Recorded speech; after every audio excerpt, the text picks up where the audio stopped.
Hey everyone, welcome back, and if you're new here, hi, welcome. So you may have clicked on this video because you're either A, not really knowing if the way that you're moving about the world as an INFP is something of value, or B, you have INFPs in your life and you want to know just a little bit more about them. I mean, why wouldn't you? INFPs are great. Now, we want to feel confident about ourselves in society, especially where credit is due. And with INFPs, I feel most people kind of underestimate them.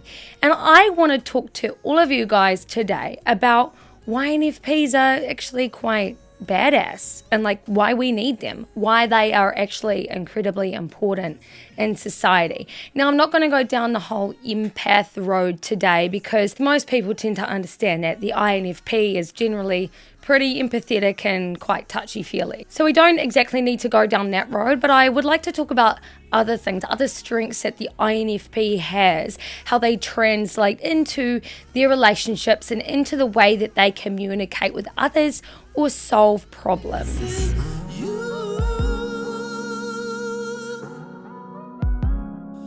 The first one I want to mention is that the INFP will value your character over your popularity.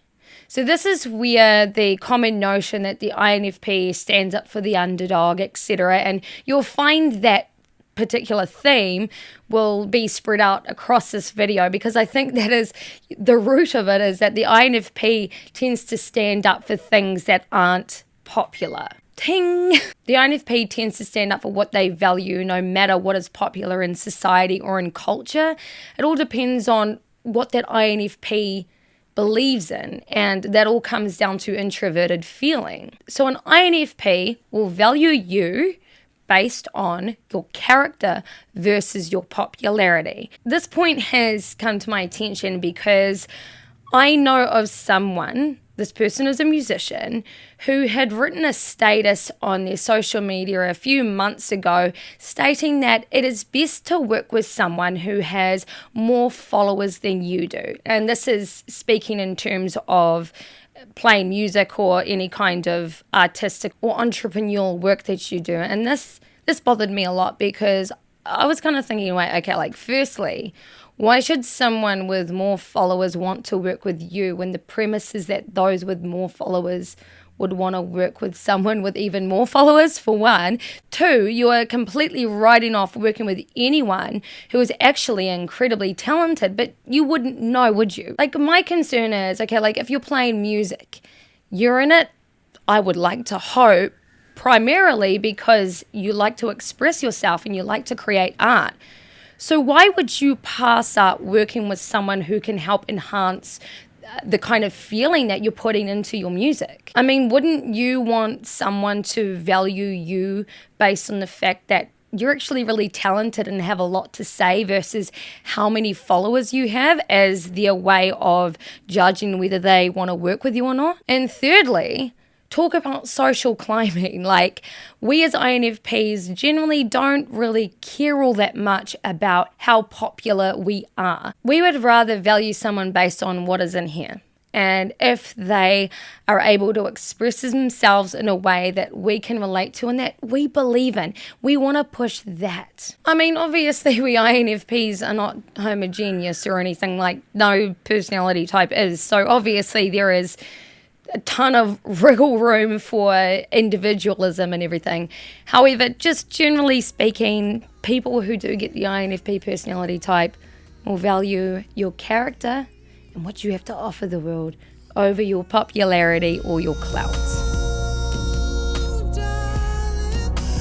An INFP will support your decision even if it's not a popular one or if it's not valued by society. I came across this meme the other day about, I think it was an ISTJ having a chat with an INFJ about turning down a leadership position because this ISTJ preferred to be in a supportive role in the workplace. And the INFJ had responded to this ISTJ and said, well, why don't you see your workplace and your co-workers as an extension of your family? And this ISTJ said, look, I don't want to do that, and I really do not like that analogy. I'm not going to talk to you now. Now, this is no judgment on INFJs or ISTJs or anything, but when I came across this meme, I kind of thought, okay, wait a second. If an INFP was having this same conversation with the ISTJ, the INFP would say to the ISTJ, if you want to take on the supportive role in your workplace, there is absolutely nothing wrong with that.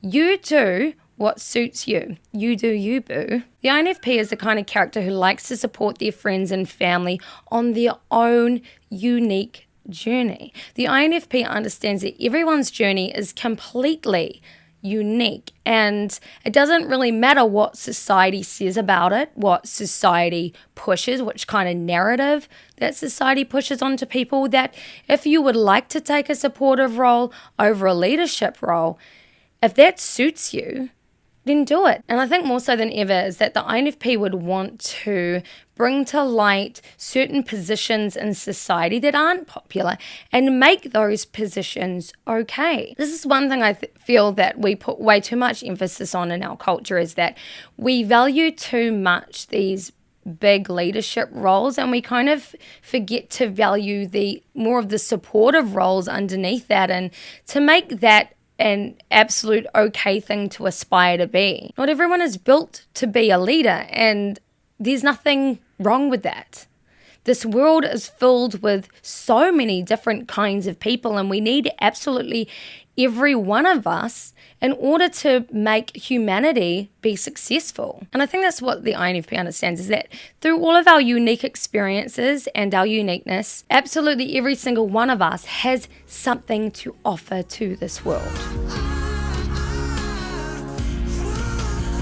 Now, continuing on with this standing up for what is right versus what is popular, an INFP themselves will stand up for an ideal that in society and in our culture isn't ideal, or isn't the sought after one, or isn't popular. You might see this a lot with politics, and I'm not just meaning politics in government, but politics in our different relationships, in our primary relationships, or at work or at school. The INFP is going to stand up for something that may not be popular, but something that INFP deems right. Right for them. Let me just add that one. An INFP is going to stand up for their truth, no matter what the popular perspective is, no matter what kind of repercussions going to come from that, or whether they're going to lose friends because of it, or lose respect from certain individuals. If the INFP believes it enough, they will fight for that cause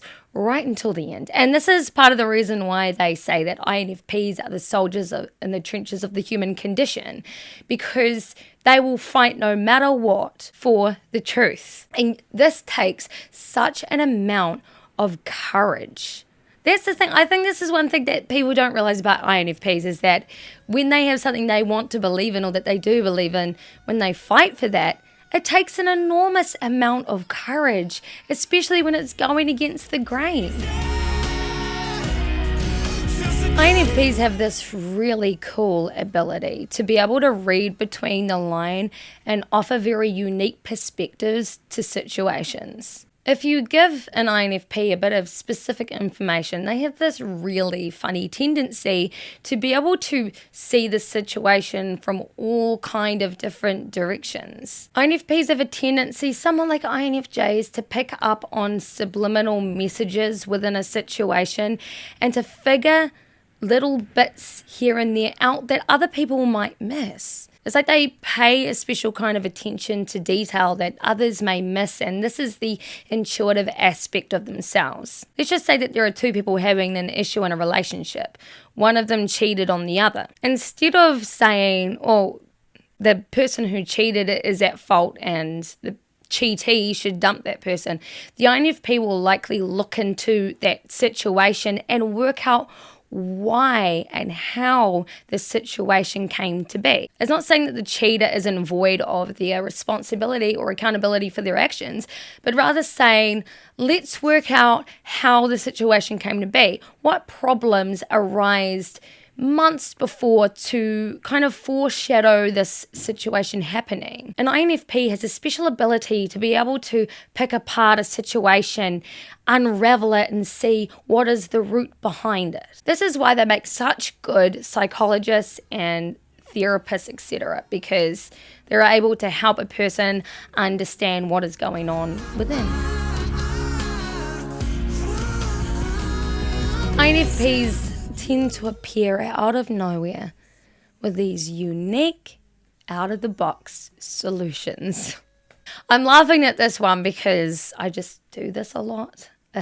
Well, INFPs don't really enjoy confrontation all that much, or especially being put on the spot, being told to think quick on the spot, give me a solution. They won't really do that. However, what they will do is in their own time and in their own space, they will come up with these genius solutions that just kind of come out of nowhere. It's that ability to be able to think intuitively about situations, to be able to see from so many different perspectives about why those situations may be happening, as I said in the last point. They'll offer their perspective in such unique ways, such as for me, I enjoy writing things. So I had started a few blogs back in the day and had written about my perspective on things to kind of suggest food for thought. And I also do this through YouTube as well. There may be some kind of issue going on, and I do think really deeply about things. I am very high in openness, and I enjoy to be able to offer my perspective, and if it helps people understand certain things about their own lives, then I feel that I've been a cause of solution in their lives, and that's really amazing. That makes me feel good, and that's the reason why I do YouTube. So if you were an INFP, feel good about what you offer society. You may feel lost in certain areas like confrontation, like dealing with data, like I don't really know what else. You have certain weaknesses, but these weaknesses don't change your strengths. They don't dampen what you do offer the world, and you offer the world a lot. Don't underestimate yourself, because you have such unique abilities and unique perspectives that you bring to society, which pull society back down to earth and make people think. And if you have INFPs in your life that you want to get to know a little bit better, take these points on board. You'll be really surprised to find out this inner strength that is within INFPs that can absolutely blow everything out of the water and take you by complete surprise. I know that happens with my family. Sometimes I'll just be quiet for a long period of time, and then all of a sudden I'll come out of the woodwork with all these different perspectives. It's like a bomb's been let off or something. So I hope that you got something out of this video, that you learned something about yourself or about others. And I hope you have a really good day, night, evening, morning, wherever you guys are in the world. I'll see you guys all again for the next video. Bye.